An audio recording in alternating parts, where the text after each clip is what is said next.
U.S. journalist drops bombshell, decapitation strike on Politburo Standing Committee considered in Taiwan war scenario.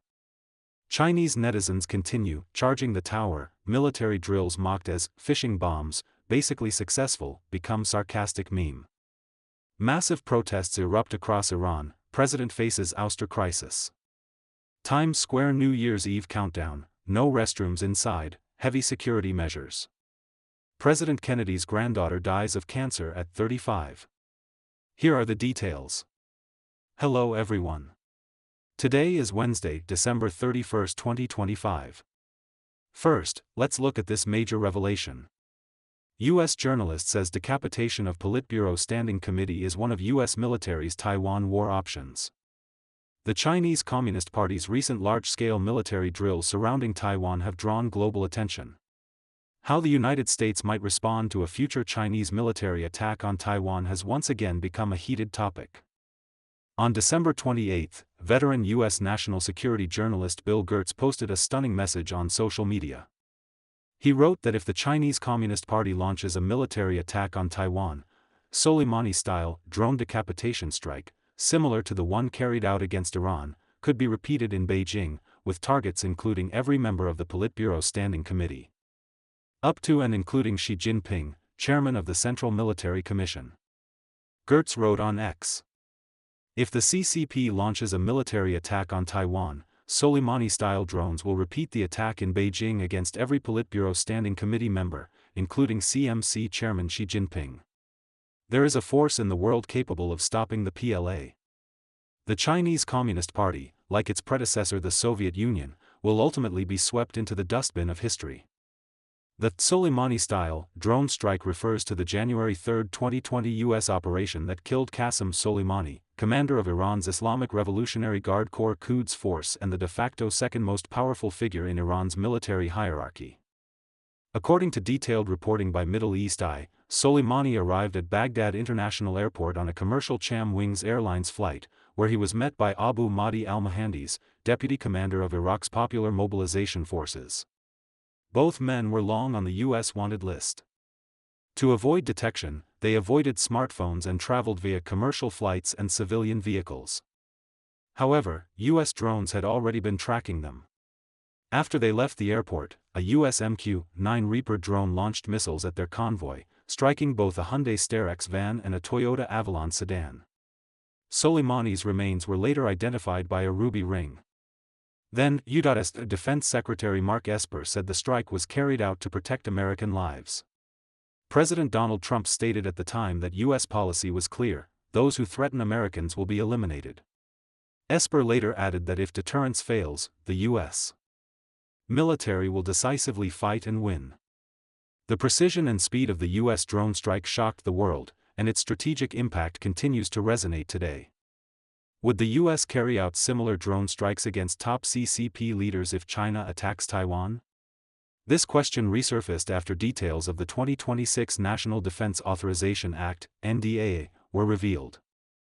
The act requires the Pentagon to initiate joint military planning with Taiwan, particularly in unmanned systems and counter-unmanned warfare. According to the Washington Times, senior U.S. officials view the legislation as a major upgrade in U.S. Taiwan defense cooperation, aimed at deterring a cross-strait invasion and raising the cost of an attack on Taiwan. Gertz noted that Section 1266 of the NDAA authorizes funding and explicitly mandates joint planning between the U.S. Department of Defense and Taiwan. The act also elevates Taiwan's status to that of key U.S. allies such as Japan, South Korea, Australia, and the Philippines, further solidifying Taiwan's strategic position. The NDAA is not merely symbolic. The Pentagon has launched the Replicator initiative, designed to rapidly deploy large numbers of low-cost small unmanned systems, alongside larger drones, unmanned surface vessels, and underwater platforms. Pentagon Chief Technology Officer Michael Horowitz has stated that the war in Ukraine demonstrates that modern battlefields are increasingly contests between humans and machines. In June 2024, U.S. Indo-Pacific Command Commander Admiral Samuel Papero described deterrence against China as a denial strategy, referring to it as a Hell's Cape. He emphasized that machine-on-machine warfare is key, with the goal of denying China the ability to seize Taiwan through military force. Under this concept, thousands of air and maritime drones would saturate the Taiwan Strait, turning it into a Hell's Cape for invading forces.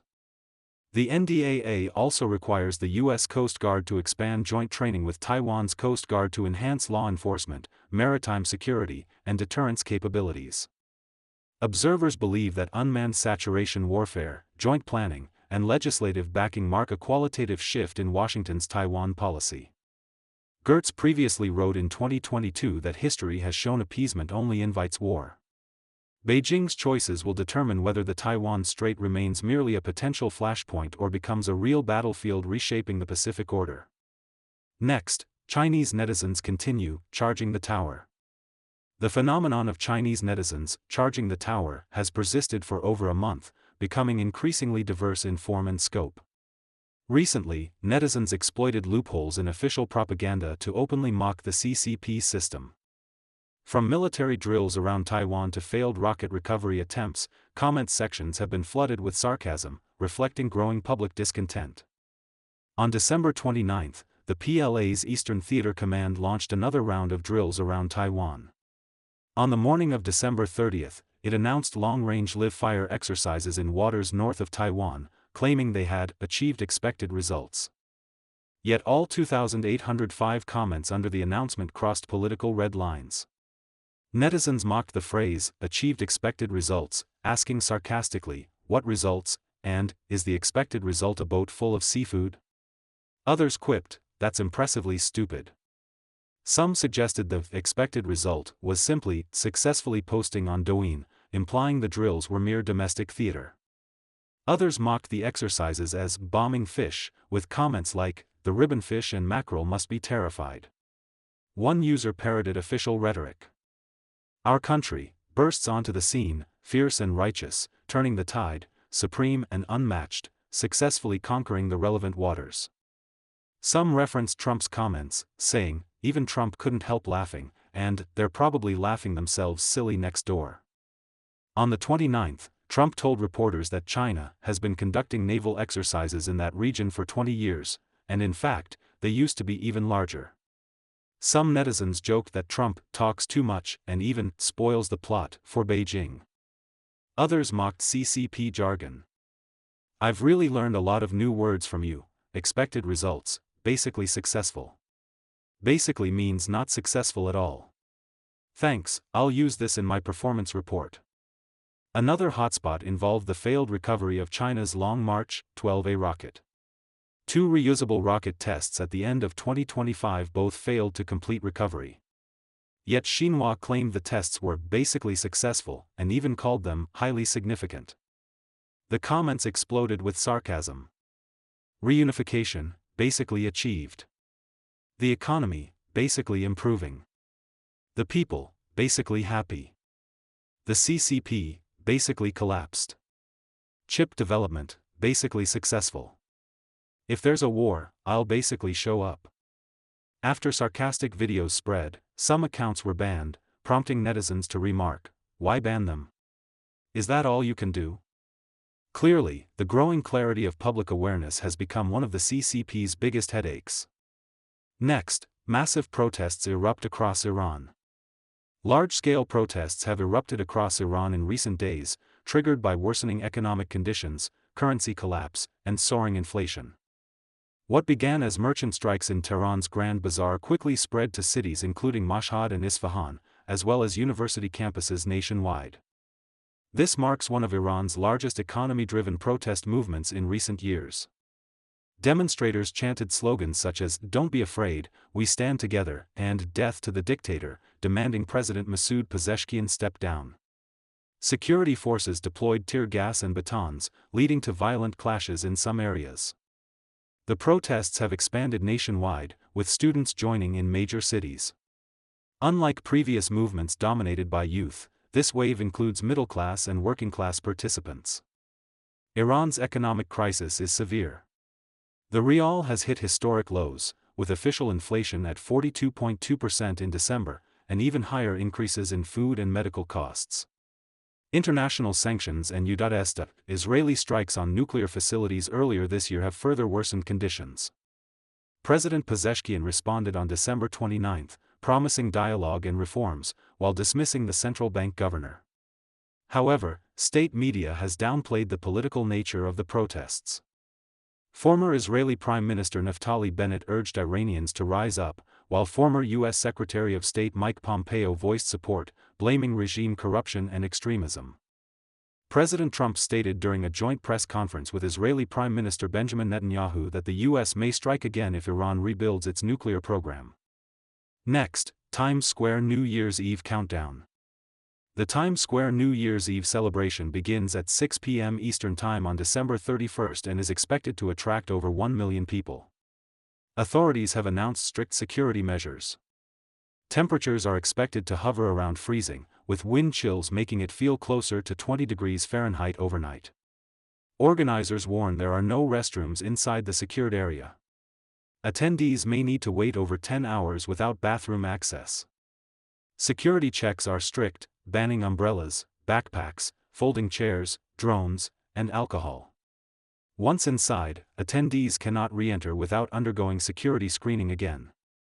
Major Manhattan streets will be closed, and public transportation will be heavily disrupted. Finally, President Kennedy's granddaughter dies at 35. Tatiana Schlossberg, granddaughter of former U.S. President John F. Kennedy, died of cancer on December 31 at the age of 35 after more than a year-long battle. The Kennedy Library Foundation confirmed her passing, stating, "Our beautiful Tatiana passed away this morning. She will live in our hearts forever." Tatiana was the daughter of Caroline Kennedy and artist Edwin Schlossberg. Diagnosed with acute myeloid leukemia shortly after giving birth to her second child in May 2024, she underwent aggressive treatments and clinical trials. In November 2025, she published a deeply moving essay in The New Yorker, revealing her terminal condition and reflecting on motherhood, illness, and mortality. Despite her political lineage, Tatiana pursued journalism, focusing on environmental issues. She authored Inconspicuous Consumption and won the Rachel Carson Environment Book Award in 2020. Her passing once again evokes the tragic history of the Kennedy family, marked by decades of loss.